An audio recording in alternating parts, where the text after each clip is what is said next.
All right, so I've been dealing with a little bit of, let's say, ankle stiffness and also foot flexibility issues, a little bit of shin discomfort, and that's primarily from playing indoor soccer. So all that impact on a hard court is just really, it takes a toll on you. And so I've come up with a bit of a lower body mobility circuit that I've been working through, and I'm seeing some benefits. So I kind of wanted to record that for posterity, for my own sake, and for whoever sees this video. What I'm going to do is I'm going to run through the whole thing and then break it down into its component parts. So, quick demo. Basically, the first move is going to be a variant of a Seiza sit, in which you sit like this with your legs together. But for this, I'm having them a little bit wider apart, and then feet in. I guess I'll do it first, and then I'll kind of run through it in more detail. But basically, I'm coming down, keeping quad flexion, slowly sitting into this space right here and holding for just a little bit. From here on, I'm going to straighten my feet, and I'm going to turn this into a Seiza push-up. I'm going to come up, hold for about 3 seconds, and again.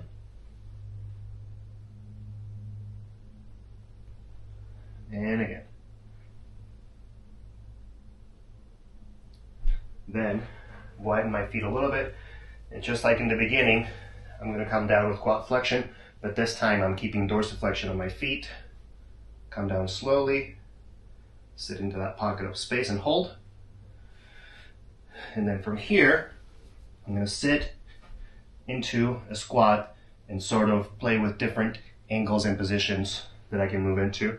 First step, feet turned in, move around, get a little bit of hip flexion. Then feet turned out, drive the knees forward, get a little bit of ankle flexion now. And then from here, I'm going to lunge forward, get a little bit more of an ankle stretch as well, but also hip flexion when I turn side to side.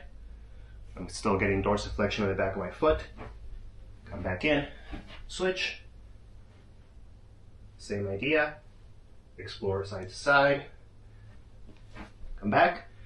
And that's the circuit. Before I run into all the component parts, the prescription for this, basically I'm running through that circuit 2 or 3 times, or I am running it for time. So I'm thinking about between 5 to 7 minutes. Depending on your level of flexibility, you might need to run it once and then take a little bit of a break. You might also need to do a little bit of priming before you do the circuit. So just spend some time on the ground, stretching your feet, your calves, all that good stuff. So now into the actual component parts. First step, so unlike a Seiza, where you sit with your with your legs close together, this is going to be a bit of a variant in the sense that I'm going to keep my legs farther apart. So think of this as the base position, the baseline position of a reverse Nordic, where you're actually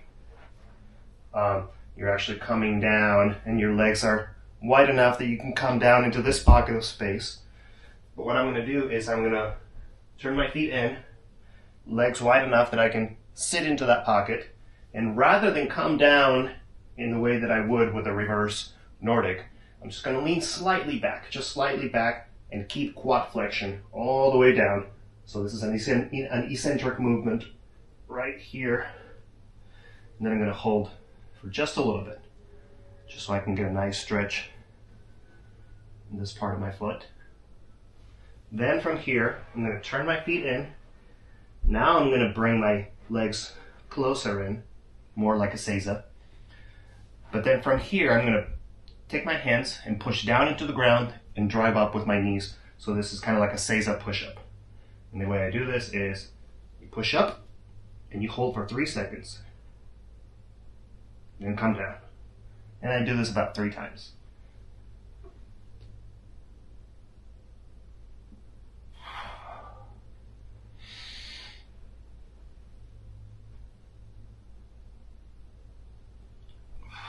There you go. Think about really driving down into the ground and really driving up with your knees while you're doing this, so that way you're getting the most out of the movement. Next step, feet widened again. And just like the first movement, rather than, I'm going to come down, keep quad flexion, but now I'm going to turn my feet in and dorsiflex. So I'm coming down, keeping the tension in my quads, and I'm sitting into that stretch. And I'm going to hold this for a little while. And then from here, I'm going to come up. This is what I would call an exploratory squat. From here, feel free to explore different positions. I follow this prescription where I turn my feet in and I start by just getting pulses from side to side, forward a bit, and just explore different areas of tension.